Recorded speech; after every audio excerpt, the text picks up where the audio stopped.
പിന്നെ സെക്കൻഡ് ഗൗതം, ഒരു semi hyper എന്നൊക്കെ പറയാൻ പറ്റും ഇല്ലേ ജോയി ചേച്ചി? ഒരു സെമി ഹൈപ്പർ, അതായത് ഹൈപ്പറും അല്ല അന്ന് നോർമൽ ആയിട്ടുള്ള ഒരു സാധനമല്ല. ഒരു സെക്കൻഡ് ഒരു സ്ഥലത്ത് ഇപ്പൊ നിങ്ങൾക്ക് തന്നെ കാണാം, അവന് ഒരു സെക്കൻഡ് ഇരിക്കത്തില്ല. ഇത് തന്നെയാണ് ഞങ്ങളുടെ പ്രശ്നം. എന്റെ അമ്മ അത്യാവശ്യം നല്ല ഹെൽത്തി ആയിട്ടുള്ള ഒരാളായിരുന്നു. ഗൗതം വന്നോടെ ഭയങ്കര വെയിറ്റ് ലോസാ ഞങ്ങക്ക്. കാരണം ആളിരിക്കത്തില്ല, ഞങ്ങളെ ഇരുത്തത്തില്ല. അതാണ് ഗൗതം.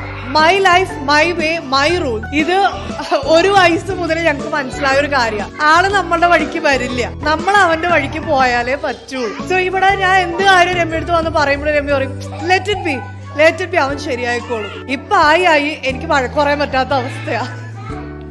വീട്ടില് ഞാൻ വഴക്ക് പറയാം, അതങ്ങനെയല്ലേ ഇങ്ങനെയല്ല ഇങ്ങനെയാ ചെയ്യണ്ടേ, നോ എന്ന് പറഞ്ഞു കഴിഞ്ഞാൽ അവിടെ അപ്പ ഭയങ്കര നിലവിളിയാ. കാരണം ഇവിടെ അവന്റെ ആ പ്രിൻസിപ്പൽ ഫോളോ ചെയ്യുന്ന ഒരു സ്കൂളാണ്.